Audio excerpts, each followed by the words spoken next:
All right. Didn't they want a screenshot too of at some point? I couldn't. Yeah. Maybe would you use a snip thing for that, or Oh, sure. I can screenshot right now. Is it, is it Ed, just can you remind me, is press- it Command Shift 3? Um, Shift 4. yeah, I do Command Shift 4 and then just outline it like with Oh, I your think Command Shift 3 does the whole thing. Sorry, the Mac. whole screen. Okay, There. there Done. you go. Proof we're all here. Yeah. Everybody's here.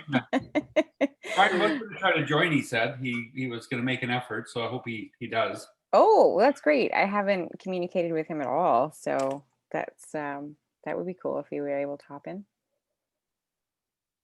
All right. So I opted to do a infographic for my presentation. So I use the software, the free software Venngage, if I'm pronouncing that correctly, in order to build my infographic. And my theme is, are you having a heart attack? So it's something that a lot of people don't know the information about, and what are the signs and symptoms, and what are some risk factors. So I thought it might be an interesting topic to investigate. The ambulance service has really been pushing, are you having a stroke? But the other portion of cardiovascular disease is heart attack. So I thought it would be interesting to highlight. So just some signs and symptoms briefly. We all know about the crushing chest pain, the chest discomfort. There's an elephant on my chest. Those are like the classic Hollywood signs, but there are many others that we don't recognize or don't know about that aren't as popular, I suppose. So the next one would be sweating. So when we talk about sweating, it's like profuse sweating, like wet, dry you off with a towel sweating, not just I went for a light jog sweat. Like it's just pouring out of you, and you were maybe just sitting down watching television, and all of a sudden this diaphoresis starts. The next would be upper body discomfort. So neck, jaw, shoulders, arms, back would all be very classic areas in which we would see or a patient would describe as discomfort they would be having, and it could be in a variety of degrees. It could be a pain, it could be a twinge, it could be an ache, it could be a burning sensation. Next would be nausea. So a lot of people who are having a heart attack actually become quite nauseous and will vomit. And sometimes they even feel the need to go and have a bowel movement. So again, not something that's very popularized, but it happens and it's very common, nausea, and I should have put bowel movement. Shortness of breath. Excuse me. I actually just had a patient the other day who was spontaneously sitting on the couch with his wife, became spontaneously short of breath, excessively short of breath, no chest pain at all, no chest pressure, and just having a glass of wine with his legs kicked up, and it just all of a sudden, and he was having a gigantic heart attack. So none of the other signs, but just the shortness of breath. So very interesting. And the last one that I highlighted is lightheadedness. So before I move on to the next sort of section, I wanted to really reinforce the fact that some of these could happen, and I alluded to that already. So some of these signs and symptoms could occur.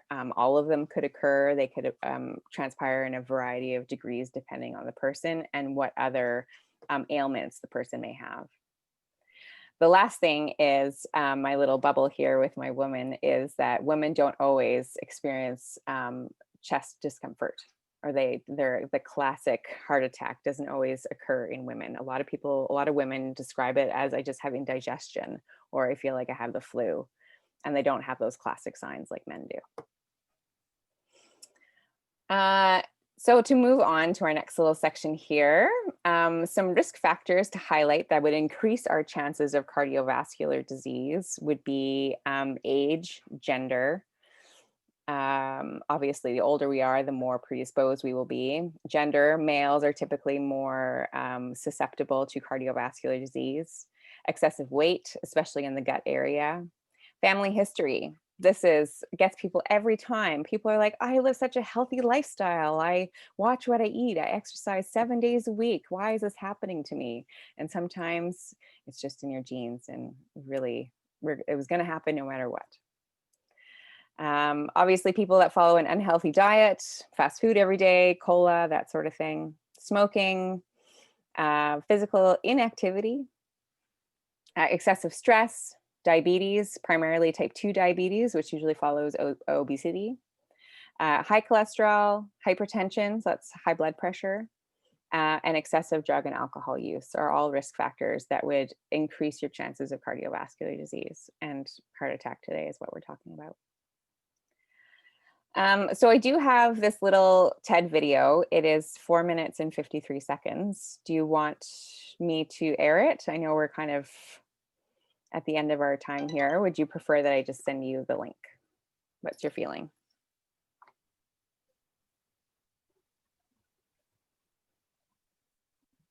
Anybody? Bueller? I'll send you the link. I'll post it to Twitter. It's a great little video. It's I love TED. I'm fascinated with TED stuff. I think they're so cool. And this video really describes very well everything to do about a heart attack. So the reason why I included it, and I know that it's we only had like 5 to 8 minutes to do this presentation. When I was playing with this software, I wanted to utilize different aspects of it and sort of challenge myself to try and include attachments in that. And so part of it was a video. And I thought that it would be kind of cool to have like an interactive infographic. So I threw it in there just to see what it would do. And I thought it was kind of interesting. Anyway, so if I were to post this to like a blog or a website or something, that would make a lot of sense. Obviously not in print.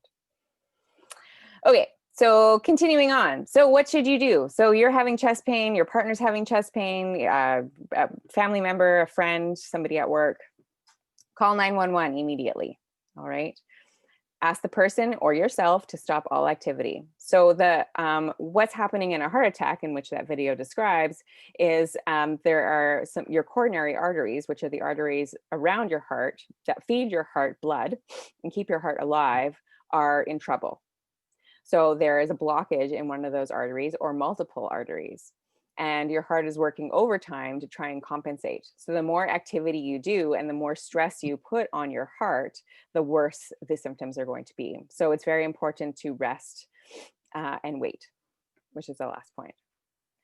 The next thing is to take nitroglycerin. So nitroglycerin is a special drug that is often prescribed to people who often have cardiovascular problems, primarily heart problems.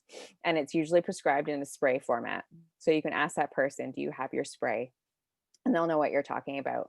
So what this spray does is it will help dilate the blood vessels and hopefully allow some blood to pass through those coronary arteries if they're not completely blocked. The aspirin is very important. So the dispatcher or the call taker at the dispatch center, when you phone 911, will instruct you to actually chew aspirin. It tastes terrible, but it does work, and it helps with blood flow. So it is a very important thing to do. So you actually have to chew it, which is revolting, but it does work. And then finally, if you are, somebody who does have many medical ailments or is a cardiac patient, I advocate for people to be prepared. So please have a list of medications, emergency contact telephone numbers, your medical card, or at least the number, somewhere in an accessible place for emergency services.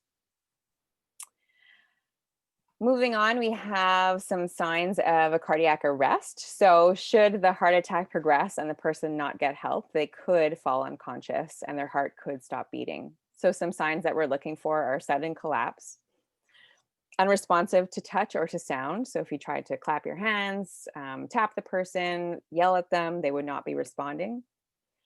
No breathing, so no chest rise, or making gasping sounds. And I should have put snoring sounds. So those are really ominous.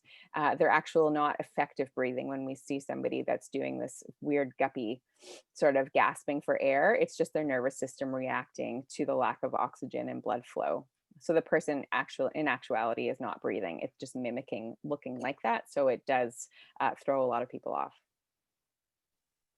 So if the heart stops beating, blood does stop going to the brain, the heart, and other vital organs. CPR is necessary at this point in time, and an automated external defibrillator is a life-saving measure.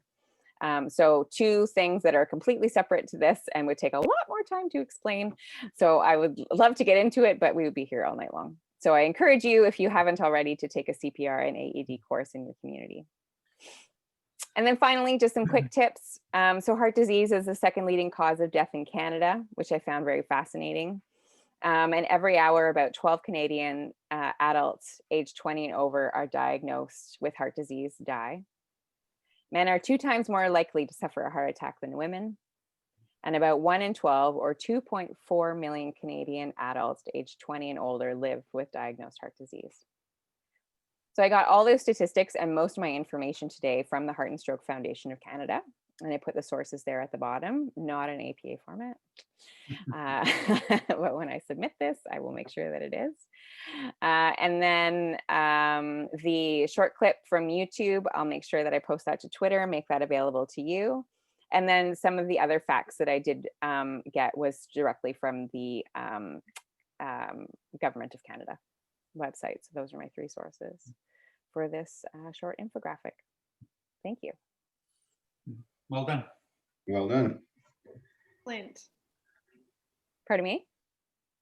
Said it was excellent. Thank you. Now I'm having a heart attack. No, so please don't. Okay, I want not to stop. make me a hypochondriac anymore.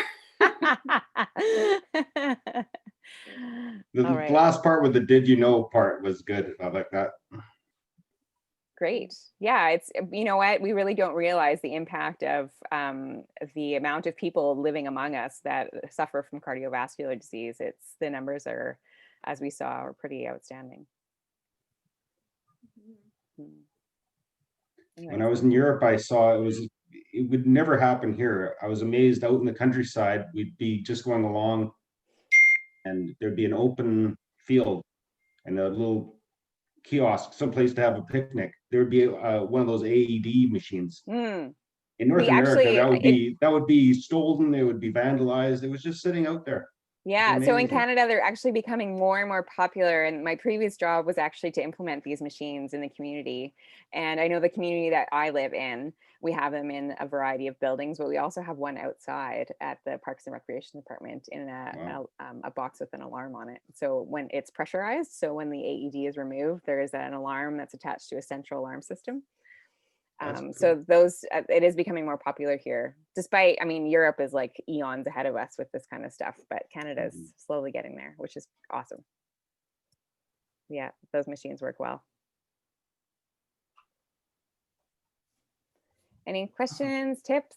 I don't know, feedback, anything I could have done differently? Please feel free to send me a message if you'd rather not vocalize that now. That's okay too. I think we'll end up commenting on each other's on the forum because that's part of our assignment, Mark, is to comment on each other's. Very good. So we'll leave it there. I will then stop the recording then. Yeah, we can go forever on the other one because that is part of our mark. So yeah, very good. Okay, thanks, Ed. Thanks for mentioning that. Okay, I'll stop the recording.